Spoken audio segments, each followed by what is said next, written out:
Welcome to Quick Recaps. Today, we're embarking on a thrilling journey into a post-apocalyptic world, where science and survival intertwine in a gripping narrative. Our tale begins with Dr. Crippen's groundbreaking discovery, and takes us through the desolate streets of New York City, where one man, Robert Neville, fights for his very existence. Let's begin. In the heart of the story, we find Dr. Crippen, brought to life by the talented Emma Thompson. She emerges on our TV screens to share an astonishing revelation with the world. Dr. Crippen, with her brilliant mind, has harnessed the power of genetic engineering to transform the once menacing measles virus into a weapon against cancer cells. Her work has yielded an extraordinary success rate, with all cancer patients subjected to her innovative treatment making remarkable recoveries. Fast forward 3 years into the future, and we bear witness to a New York City transformed beyond recognition. The bustling metropolis has turned into a barren wasteland, devoid of human life. Nature has staged a remarkable takeover, with grassy streets and abandoned cars now lining the highways. The city that never sleeps has fallen into an eerie silence, reminiscent of an apocalypse. Our protagonist, Robert Neville, portrayed by the inimitable Will Smith, navigates this desolate landscape. He's accompanied by his loyal four-legged friend, Sam the dog. The story takes an unexpected turn as a herd of deer springs across their path, triggering a high-speed chase. Robert, in hot pursuit, chases these graceful creatures as if he's embarked on a hunting expedition. However, the pursuit takes an unexpected twist. The deer split up, darting down a road blocked by abandoned vehicles. Robert continues the chase on foot, driven by an unyielding determination to capture one of them. Just as he closes in, a lion, possibly an escapee from the New York City Zoo, snatches away his prize. In a moral quandary, Robert ponders whether to shoot the lion and its family or to let them feast on the deer. Just as this dilemma engulfs him, his watch alarm sounds, jolting him back to reality. With Sam in tow, he reluctantly departs.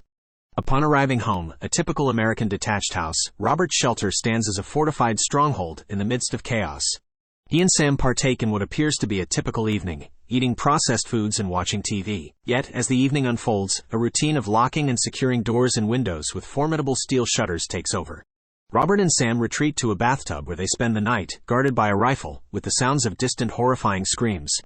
But it's not all doom and gloom. Robert's dreams take him back to a happier time, where his wife Zoe, their child Marley, and a young Sam are eager to leave New York. In this reverie, Robert, donned in a military uniform, grapples with a pivotal decision.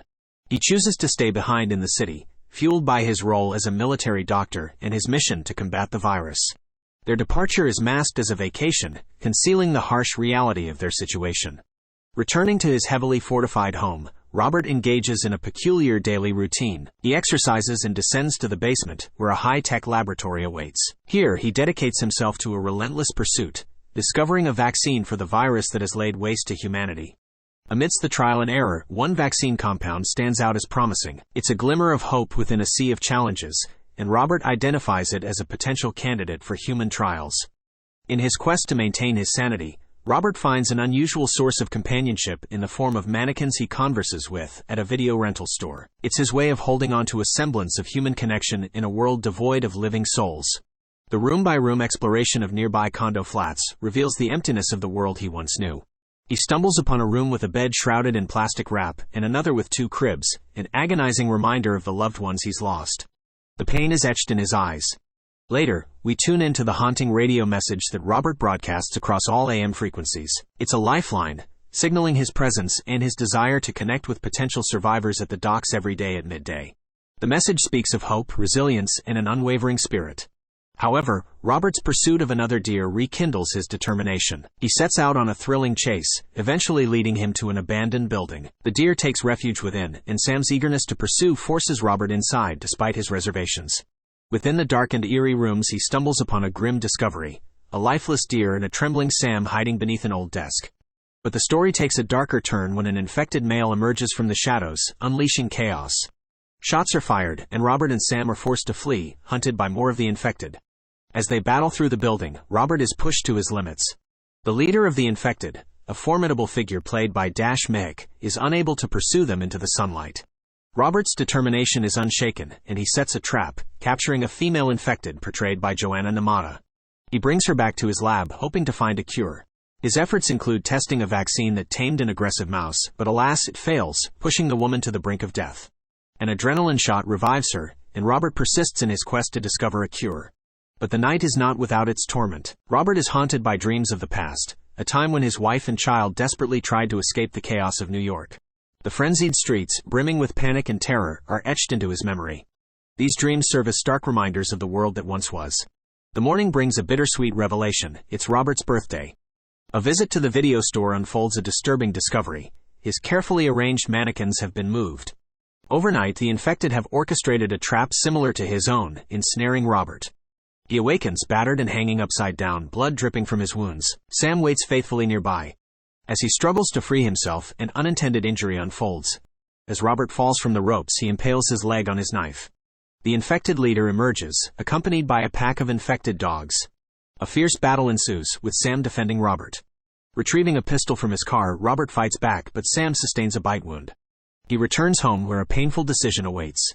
Sam is placed on a table, injected with an experimental vaccine that fails, leading to her hair loss and aggressive behavior. Tearfully, Robert is forced to say a heartbreaking farewell as he strangles his beloved companion. In a fit of grief and rage, Robert embarks on a daring mission. He speeds through the streets in his SUV, plowing through hordes of infected prowling the city at night. He comes very close to the edge of a pier, leading to a dramatic crash as the infected overturn his vehicle. Just as he teeters on the brink of death, a blinding light envelops him, and he slips into unconsciousness. During this blackout, he revisits memories of his wife and child escaping New York in a helicopter, only to witness another chopper being attacked and crashing into their own. He awakens in his home, Shrek playing on the TV, with stitches in his knife wound. The saviors who rescued him are Anna, played by Alice Braga, and her son Ethan, portrayed by Charlie Tahan. They were drawn by Robert's radio message and embarked on a quest to find him. Anna presents a plan to leave New York and join a colony of immune survivors in Vermont. Yet Robert, tormented by his past, resists the idea, yearning for solitude. The story takes an unexpected turn when Robert realizes that the infected are assaulting their home. The previous night they had followed Anna, leading them to Robert's sanctuary. Despite the formidable defenses, the infected breach the shutters and infiltrate the house. Robert, Anna, and Ethan retreat to the basement lab. Amid the chaotic battle, Robert makes a critical discovery. The female infected he had captured earlier has reverted to her human form. He extracts a blood sample and hands it to Anna, instructing her to escape through a small trapdoor with Ethan. Robert stays behind, determined to eliminate as many infected as possible, sacrificing himself in the process. The alpha male infected, harboring a relentless vendetta against Robert, meets a fitting end as they are all blown to pieces. Anna and Ethan reach a mysterious location in the countryside, where a castle-like wall and steel door block their path. Inside, a small community of human survivors resides, a glimmer of hope in this desolate world. Anna hands the syringe containing the antidote to the leader of this secluded group, and her voiceover narrates the legend that Robert Neville has become. That's a wrap for today's Quick Recaps episode. We hope you enjoyed our whirlwind journey through this gripping narrative. If you want more quick recaps of your favorite stories, be sure to subscribe and tune in for our next thrilling adventure.